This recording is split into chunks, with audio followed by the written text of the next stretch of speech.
Hello, Ambassadors. I'm Dale Wells, and I welcome you to our ongoing study of the locations we plan to visit in Israel in 2023. I wasn't able to be with you on February 6th to give you a lesson in person on the Temple Mount, but I don't want you to miss out, so I am recording one and putting it up on YouTube. If you like what you see, let me know by tapping the thumbs up link. Also, if you'll tap the red subscribe link, you'll be notified whenever I post new videos to this channel. We ended the month of January with an overview of the history of the city of Jerusalem in the Bible. I wasn't able to be with you last week, February 6th, due to a family emergency, so instead of our planned lesson on the Temple Mount, I substituted a teaser lesson for a series I hope to do when we finish our study of Israel in April. I hope that teaser will encourage you to stay with us after I finish that study. During the months of February, March, and April, we'll be looking at sites in Jerusalem that fit into the biblical narrative. Whenever you think of Jerusalem, though, the thing that always comes to mind is the Temple Mount. The Temple Mount is located on the eastern side of the old city of Jerusalem. It occupies 35 acres, the equivalent of about 27 football fields. The Temple Mount has been center stage for much of Israel's history, functioning as the representation of God's dwelling among the people of Israel and the focus of his ministry on earth. God chose to focus his presence and attention here like no other place in antiquity. This was where Solomon built the first temple in about 957 BC. Solomon's temple stood for 370 years before it was razed by the Babylonians in 586 BC. After the Jews returned from the Babylonian exile, Ezra oversaw the building of a second temple that was completed in 516 BC. Herod the Great began one of the great building projects on the Temple Mount in about 20 BC when he constructed that 35-acre Temple Mount platform that still stands today. On that platform, he built a grand new temple that completely encompassed Ezra's temple.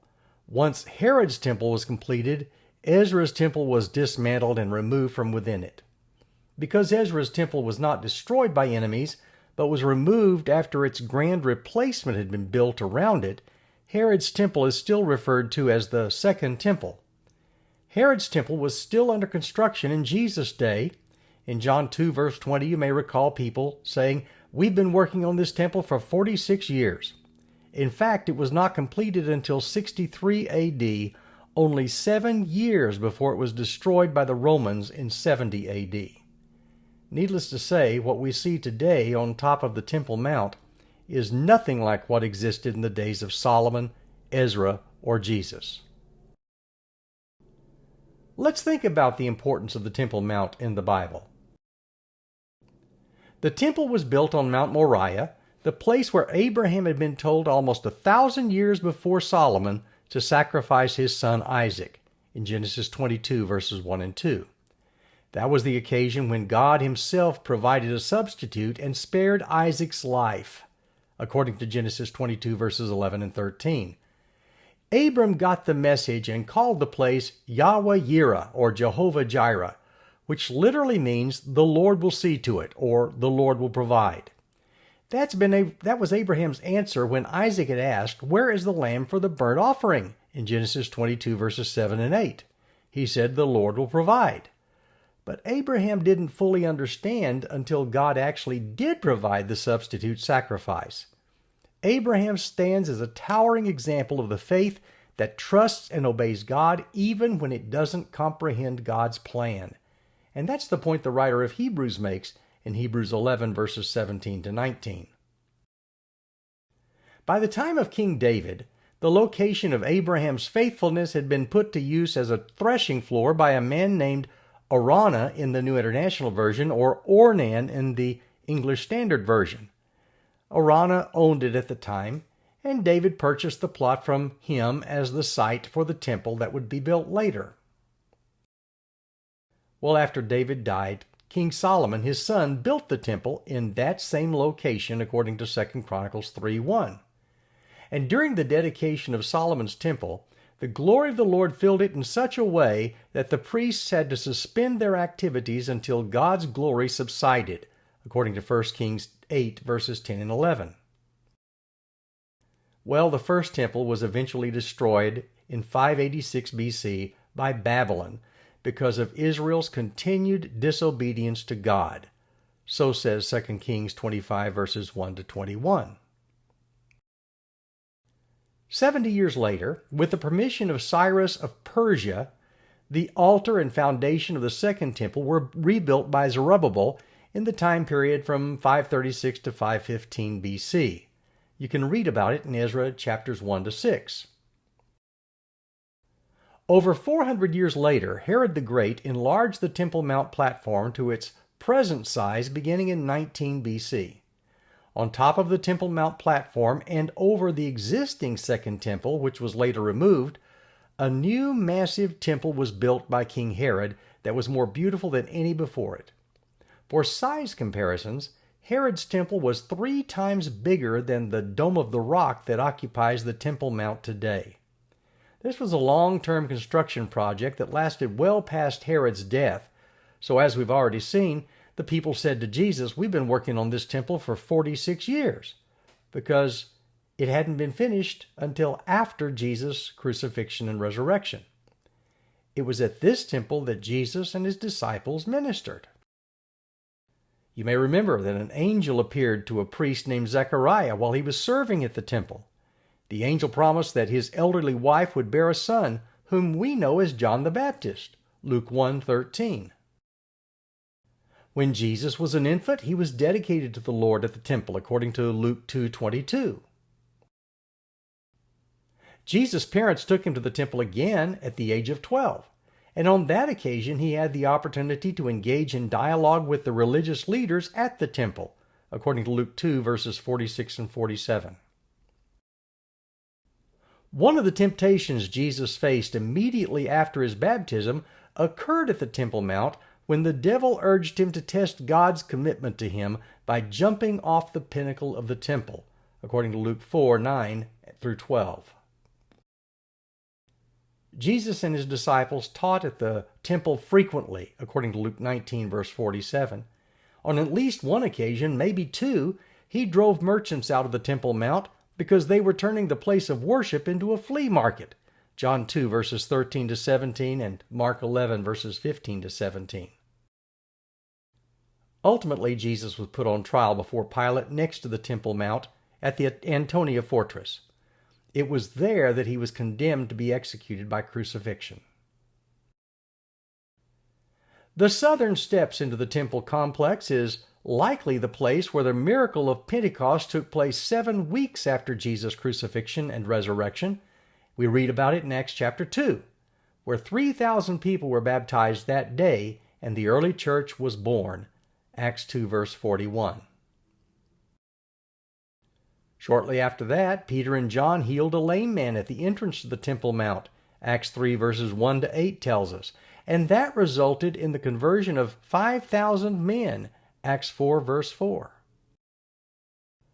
Well, the book of Acts tells us that the Temple Mount was a regular meeting place of the early church. Acts 2, verses 46 and 47. It was near the Temple Mount where Stephen was martyred, according to Acts 7, verses 54 to 60. But because of Israel's rejection of Jesus, Jerusalem and the Temple Mount were destroyed in 70 AD by the Romans. Several projects have tried to reconstruct a virtual tour of what the Temple Mount would have looked like in Jesus' day. I found one that I'd like to share with you because it shows a lot of detail that doesn't appear in others.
So let's look at what the Temple Mount looks like today.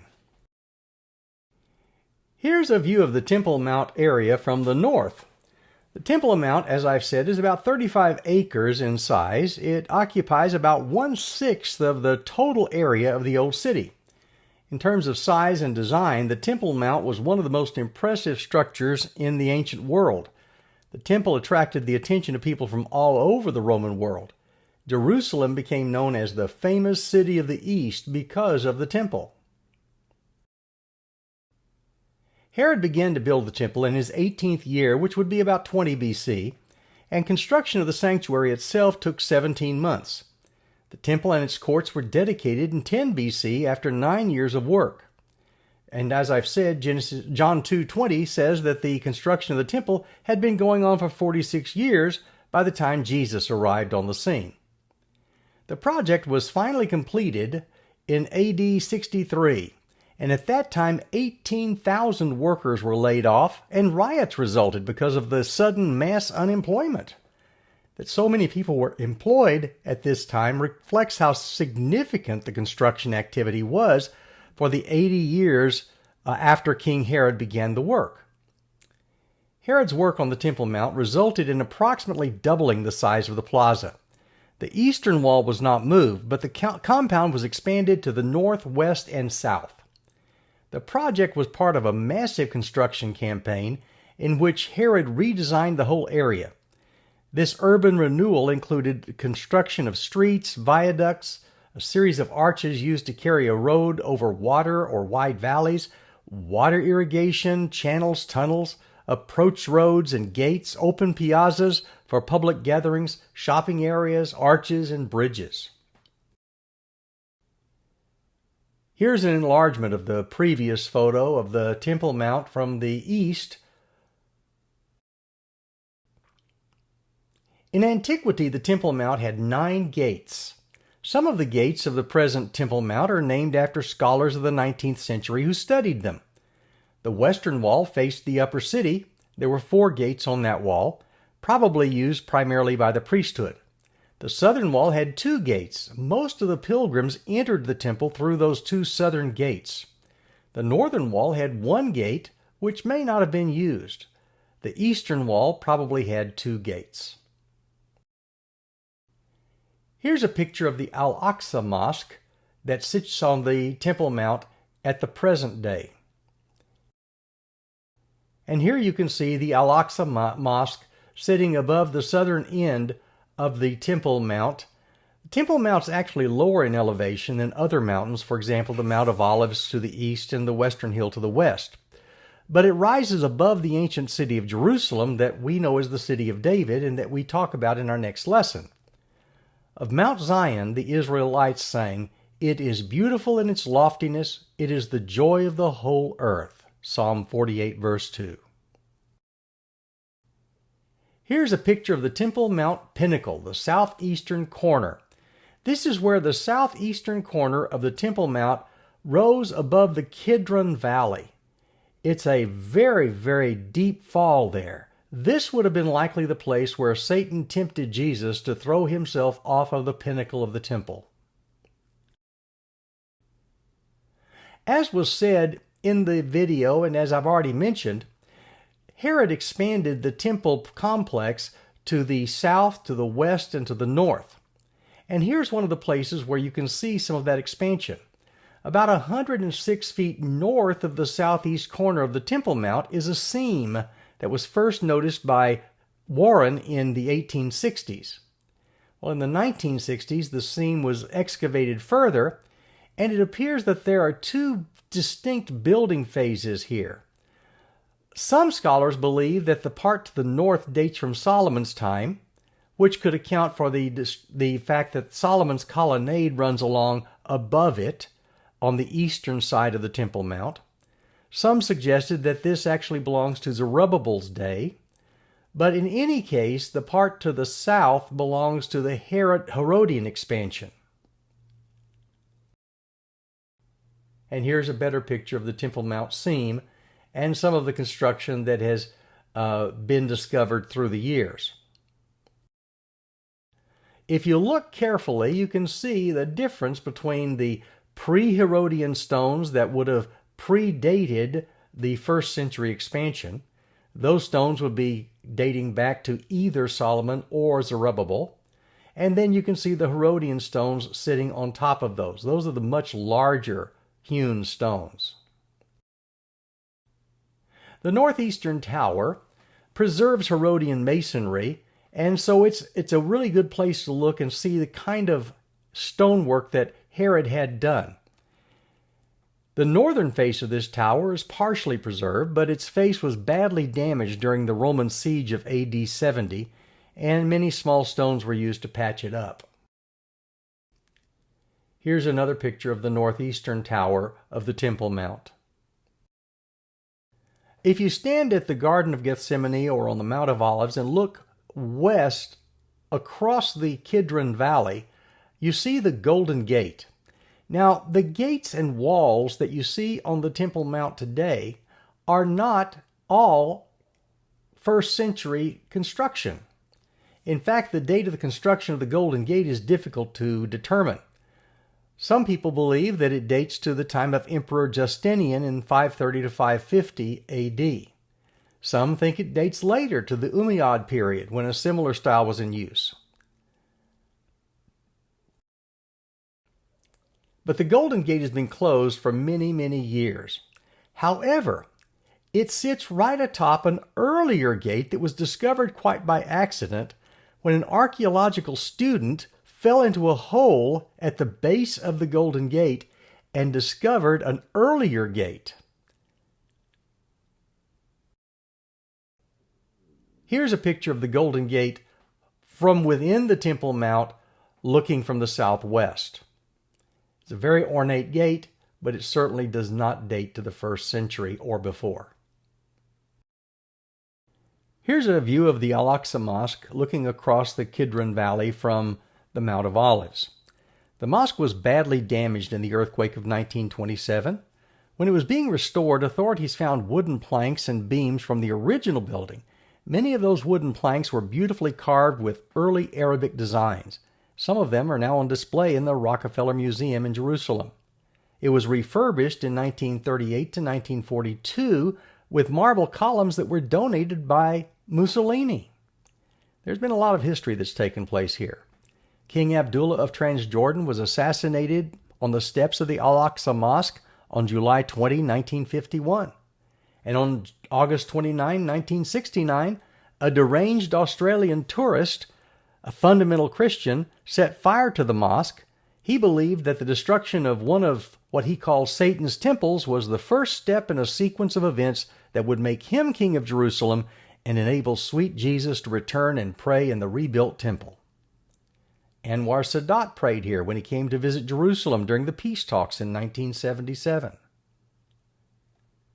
The silver dome that previously crowned the Al-Aqsa Mosque was removed in the summer of 1985 and replaced with the lead dome that had covered the Dome of the Rock until 1962, when it had been replaced with a gold dome.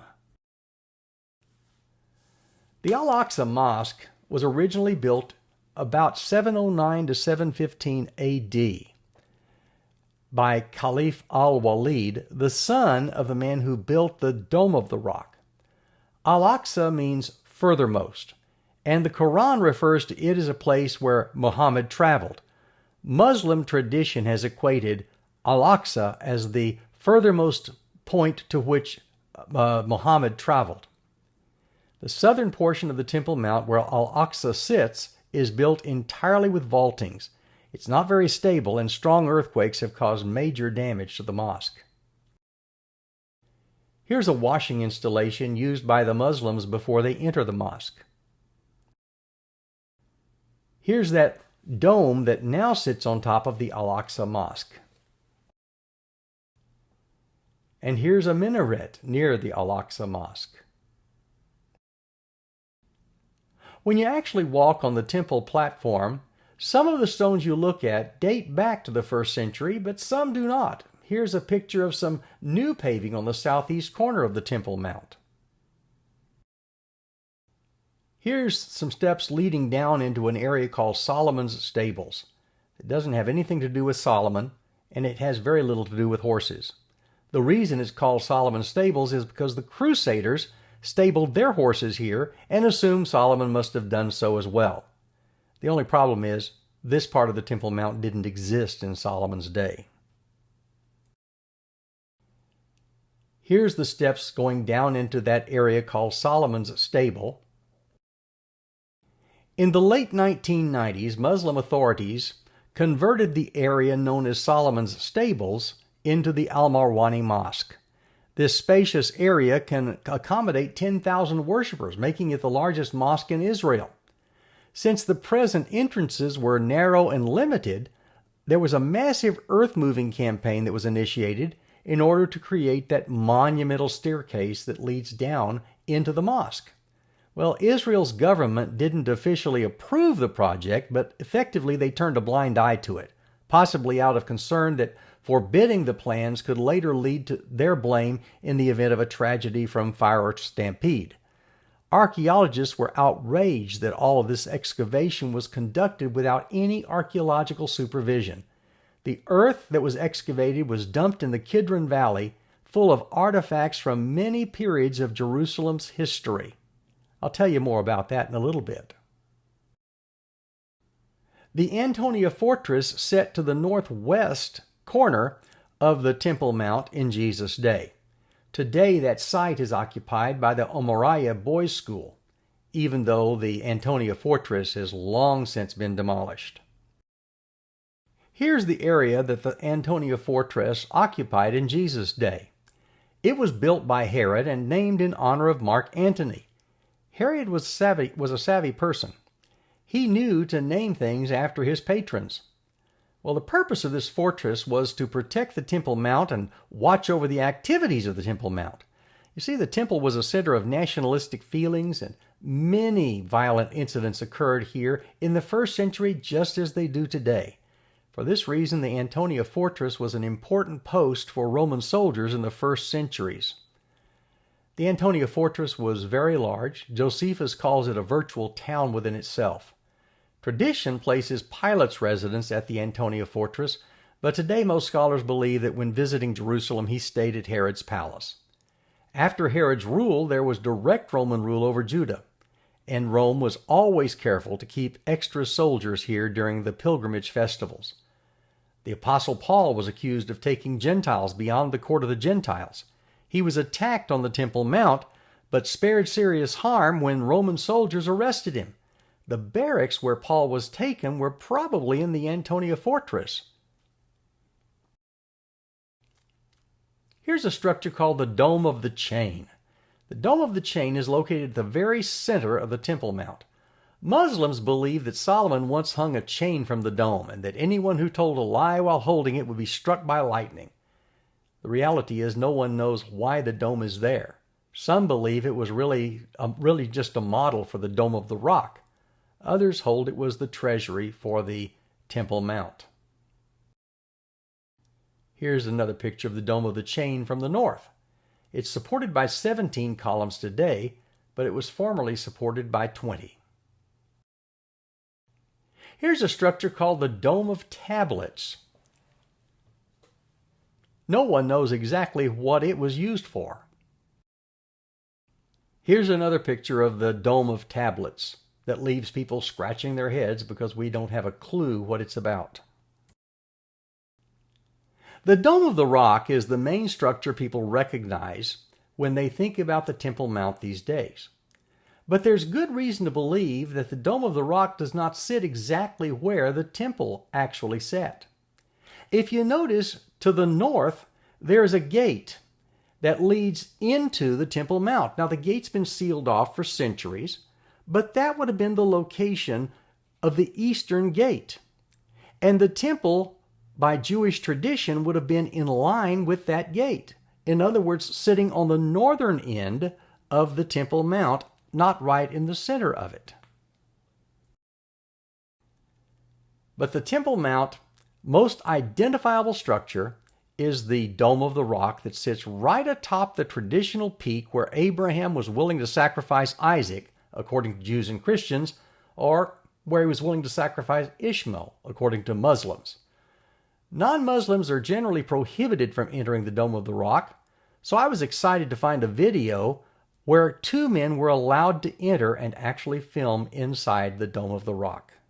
We've got a great opportunity tomorrow because we've been approved to go up on the Temple Mount. I've been up a number of times. It's a wonderful place to visit. The buildings up there are beautiful, and we've actually been given the opportunity to go in a couple of those buildings, and so this is really kind of a once-in-a-lifetime situation. But when we go up there, we need to be respectful of everything they're doing, and we want to make sure that the things that we do are appropriate. And we've been told the different types of cameras we can bring, and so I think maybe, did you bring some of those with you? So just like the Jordan River, you have a GoPro with you, keep that on you, you can hold it out and get both of you in the same shot. We'll be capturing footage of us, but then you all will have the smaller DSLRs. We'll probably just have something like this. As far as audio, we won't do traditional mics like you guys have been doing. Right. These mics can actually plug straight into your phone. Right. You'll have one and Jeremy will have one. You'll hit record, put it in your pocket. We'll just kind of walk around. I think that'll be fine. We'll get what we can get. That's right.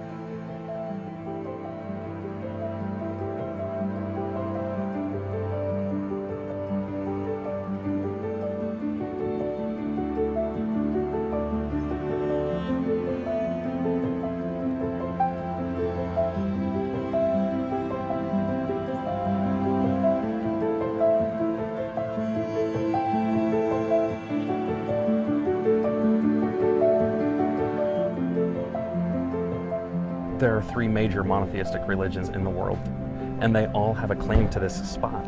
And so everybody is just, from day to day, you don't know what kind of access you're going to have. Yeah, it's a very sensitive area, and you have to be very polite and understanding of everything that's involved in going up there. Okay, you ready? Yep. All right, Jeremy, we're walking up the steps on the eastern side of the Dome of the Rock. It's a beautiful building. The Mount of Olives would be behind us. I think the Temple Mount is interesting from our standpoint. This is the place where the temple was. Jesus came up here and taught many times. There were a couple of reasons we wanted to come here. One was the original location of the first century temple being here, but also it's pertinent to the life of Christ. All during his ministry, anytime he came to Jerusalem, he would spend time in the temple area. Right. And teaching in the temple and talking to people about the things that he came to talk about.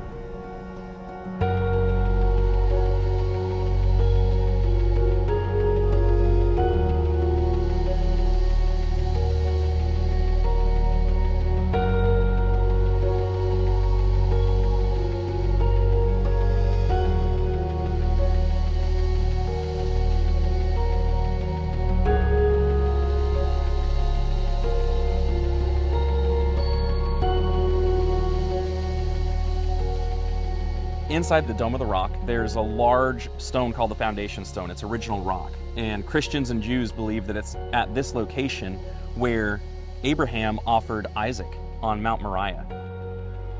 They arrive at that conclusion because in 2 Chronicles, the 3rd chapter, it tells us that Solomon built the temple on the top of Mount Moriah. The very same place where Abraham offered Isaac as a sacrifice is the same place where Solomon built his temple. And that's the same place, of course, where Herod rebuilt the temple in the 1st century. Seeing the foundation stone and thinking about those connections makes me imagine what Jesus was thinking of as he came up here and thought through all of that history, thinking about how God spared Abraham from actually offering his son, but he would follow through with offering his own son.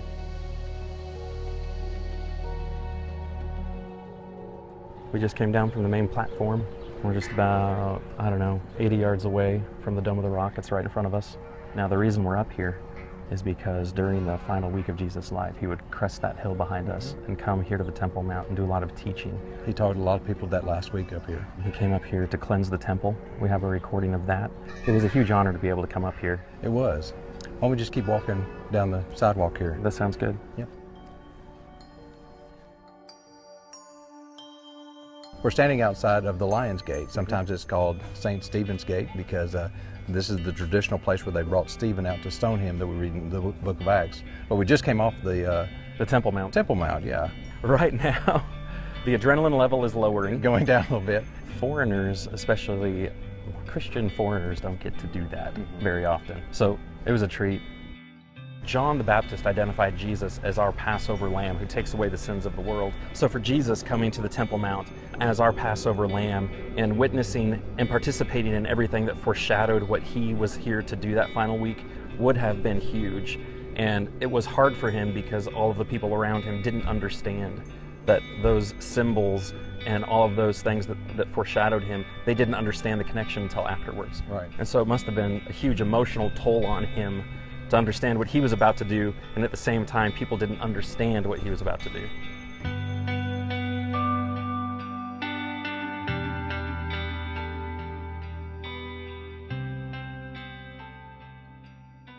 I'm Craig. And I'm Stu, and we're the founders of Appian Media. We really hope that you've enjoyed the content that you've just seen. This was only made available through the generous donations of so many of you. We believe that the world should have biblically accurate, visually engaging content about the Bible, and it should be free for everyone. We would encourage you to visit the membership page of appianmedia.org and consider becoming a reoccurring member. Everything that you donate to Appian Media is tax deductible. However you decide to donate, we really appreciate your support.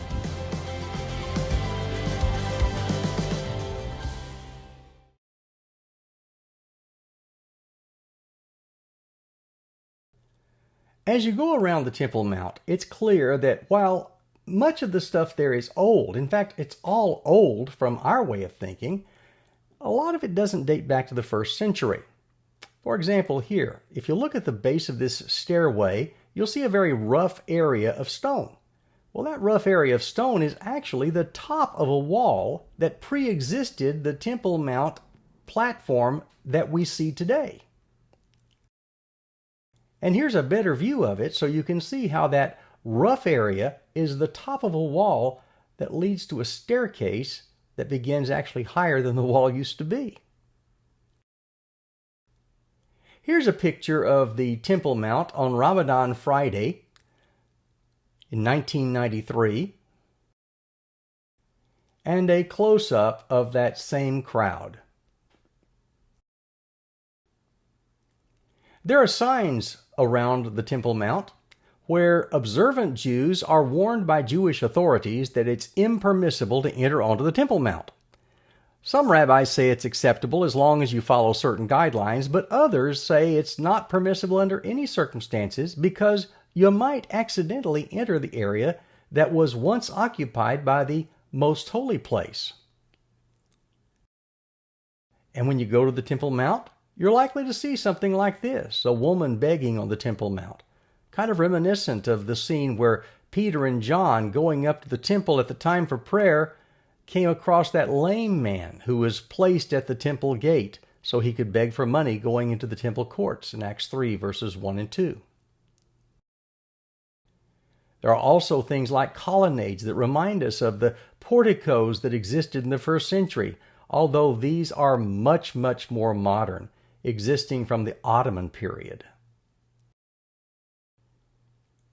And here's a sundial on the Temple Mount south of the Dome of the Rock. When I mentioned Solomon's stables a while ago, I mentioned some archaeological irregularities that took place when the Muslims excavated without getting proper supervision and just dumped a bunch of rubble in the Kidron Valley. I found a couple of videos that talk about what that was like and what's been happening from that rubble. Once Solomon became king, he pushed the city up the hill so that he built the temple on the very top. So with these layers of history, you've got the original Jebusite city that David captured. He expands that city to the point where it becomes Mount Zion, the city of David. But then Solomon takes it to a whole new level, and the city grows to the point where he has to continue moving up toward Mount Moriah. That's right. He wanted to put the temple as high as he could in the city to give proper reverence to God. The splendor of Solomon's temple was world-renowned from biblical accounts. We don't have that temple remaining. That was destroyed millennia ago. King Herod built the second temple. That's not even standing anymore. So when people talk about how do we know there was a Solomon? How do we know that he actually built anything? What's left? I think we need to talk to people who are authorities on the matter. There have been some things found, and I think what's really interesting is how those things were found.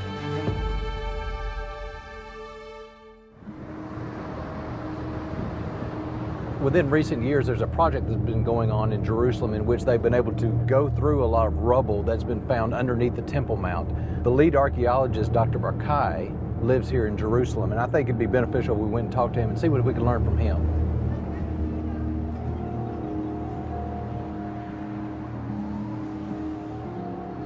In 1999, as a result of certain political developments, there was a criminal act taking place. I would call it an archaeological crime. A gigantic pit was dug without any scholarly supervision in the southeastern part of Temple Mount under the excuse of an emergency exit. They removed approximately 400 truckloads of earth. That earth was dumped in the Kidron Valley. From there, we moved the soil here. This is the place where the first stage of sifting took place.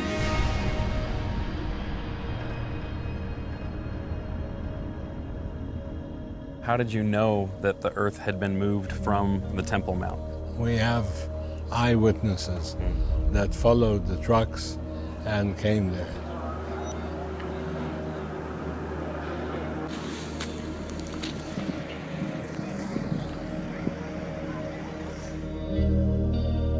The second way of proving it is via the internal contents of the soil. For example, we have several thousands of gilded wall mosaic tesserae which once decorated the Dome of the Rock. They could come only from the Temple Mount. We have even a seal of the Islamic Trust of the Temple Mount.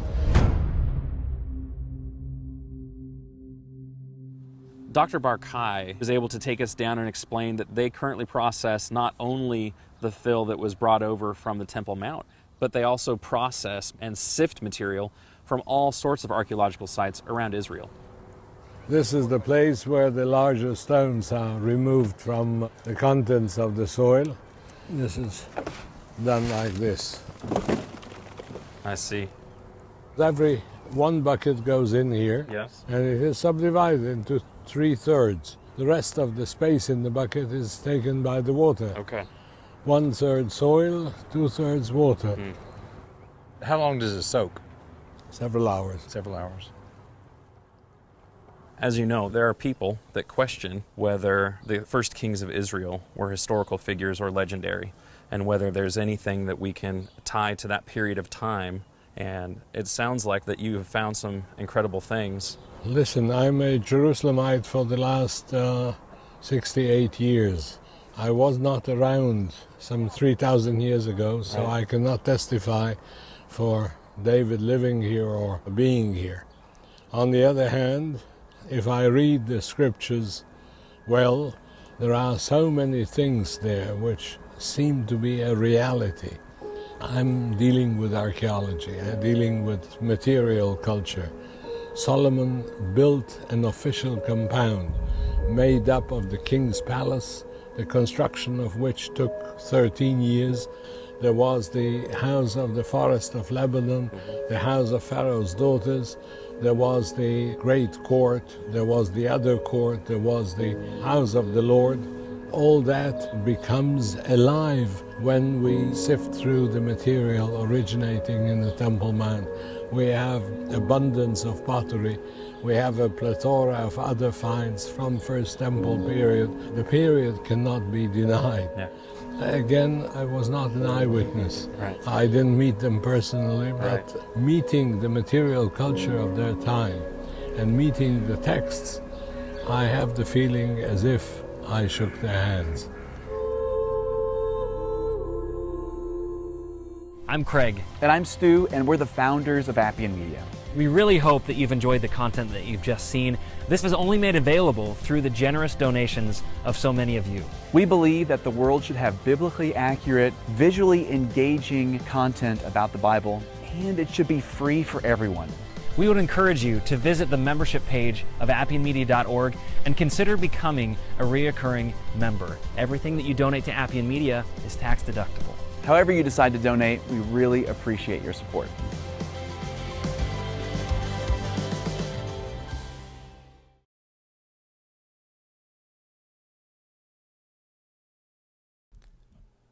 Well, here are some pictures of the rubbish from the Temple Mount that was dumped in the Kidron Valley by the Muslims when they did that late-night excavation. The material that was removed from the construction of the Al-Marwani Mosque in Solomon Stables was dumped in the Kidron Valley. About 12,000 to 15,000 tons of earth were removed from underneath the plaza surface of the Temple Mount without any archaeological supervision. Now, the thing that's interesting to me is that while the Israelis control the approach to the Temple Mount, the Muslims control the Temple Mount itself. And that's the reason that excavation cannot take place under the Temple Mount, because the Muslims control the mount itself. And that's a legal process.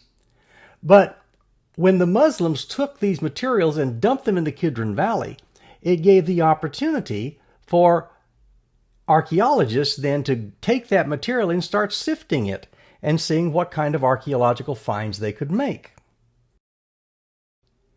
Here's a picture of some of the volunteers, and we won't have time when we're there, but if you ever go back on your own, you can volunteer for a day or a week or longer to do this process of wet sifting. Here's Gabriel Barquet and Zaki Zvaid at the sifting operation. And here's Dr. Barquet explaining the Temple Mount discoveries. Well, there's another video that I wanted to share with you about some of the discoveries that they have made as a result of the sifting process. Temple Mount is the soul, heart, and spirit of the Jewish people. That is the place of traditionally the binding of Isaac by Abraham. That is the place purchased by David from the last Jebusite ruler of Jerusalem, Aravna. That is the place where David's son Solomon built the house of the Lord. And until this very day, all synagogues all around the world, they are directed towards the Temple Mount of Jerusalem. It is also the #1 archaeological site in this country, and maybe in the world. Nevertheless, it was not exposed to the spade of an archaeologist ever. So Jerusalem, which is one of the most excavated places upon earth, has a black hole. Altogether, in these 14 years of sifting, we have had over 500,000 finds. The vast majority of it is, of course, pottery, but pottery is datable. We have only, again, small finds. Those include jewelry, they include artifacts of ancient warfare, they include dice and playing pieces, they include coins in abundance. About 9% of the dated finds that we have are from First Temple period. Amazing. Our general work does not try to prove anything or to disprove anything. We are interested in whatever is found. We are interested in the facts and the conclusions that we can draw from the facts. The difference in this project is nothing is situ. It's all been tumbled together. That is correct, and that is a challenge. Yeah. The sifting project is the closest that we can get to a controlled archaeological excavation in the Temple Mount. What's the most unique thing that stands out to you that you've found so far there? The people. It is amazing. Children, elderly, students, religious, non-religious, ultra-religious, all kinds of types of people. And we have had people from all four corners of the world. We have had an incredible number of volunteers. They were about 250,000 people, which makes this project into the most exposed archaeological project in the world. To look into the eyes of a child who finds a coin which was not touched by somebody for 2,000 years, or to look into the eyes of an elderly person who realizes that he touches the sacred soil of the Temple Mount, and the excitement of these people, that is unparalleled. So the greatest discovery of mine was the people.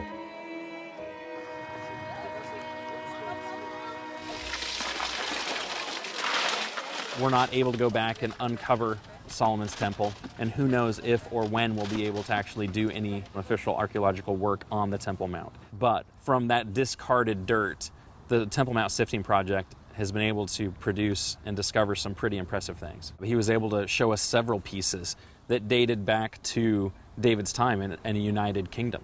No one would have wanted what happened in 1999 to have happened. No one would have wanted that to have been disturbed. But it provided you an opportunity to find things like this. And after doing that for 14 years, what conclusions have you reached about what you have found and how it connects to the Davidic united monarchy? Listen, I cannot prove through the finds anything. I cannot prove that there was a David, but we have indirect circumstantial evidence there was much activity at that time. I'll tell you more than that. 5 years after the death of Solomon, in the days of Rehoboam, the country was attacked by Shishak, king of Egypt. Now, why would Shishak attack that place if it was a small village? That attack is documented in Egyptian sources. It would be impossible to assume that 5 years after Solomon, the Bible is historically correct, and 5 years earlier, all of it is fantasy, and all of that is fiction. That is beyond my logic. There's another quote from an archaeologist, and I thought it was interesting, that the absence of evidence is not evidence of absence. I never ever draw any conclusion from absence of material. If you draw conclusions from the absence of material, you can come to the conclusion that the ancient caveman spoke on radio telephone because we didn't find the wires. That's anti-logical. Dr. Barkai, it has been an honor to be with you. Thank you for sharing your office and your knowledge with us today. The privilege is mine. Dr. Barkai is just a wealth of knowledge. I mean, we could have spent days with him and still not exhausted his knowledge on the topics of archaeology in Israel. Having him explain the significance of what they've found and what it attests to was especially moving.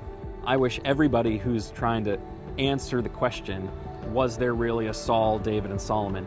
I wish all of them could be in those labs. I wish all of them could see those artifacts be brought out. I wish all of them could meet the archaeologists that pulled them out of the ground. They're there, and they're real. I think to ignore them is going to hinder anybody's honest search about the reality of the United Kingdom.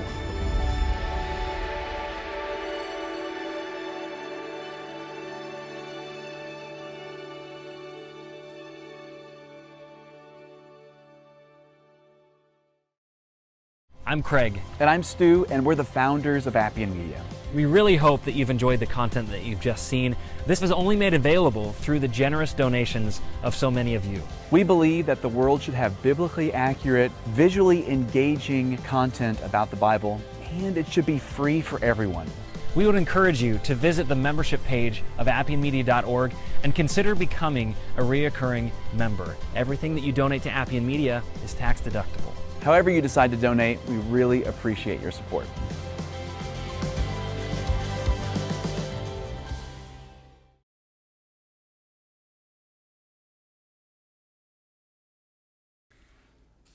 Well, as always, I gave you some thoughts to ponder. I hope you take some time thinking about them. Ponder this. In the Old Testament, the temple was the focal place where God dwelt among His people. In the New Testament, believers are the temple in which God dwells.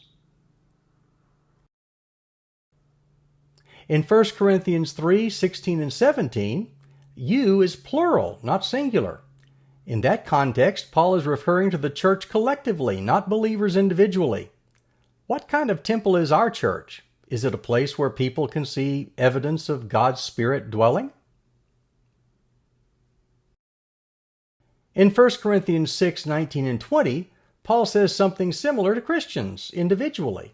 He says, your body is a temple of the Holy Spirit within you, whom you have from God.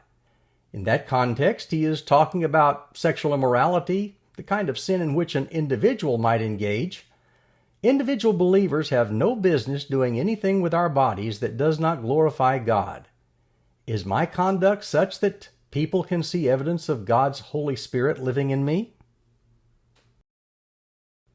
In short, what kind of temple are we as a church?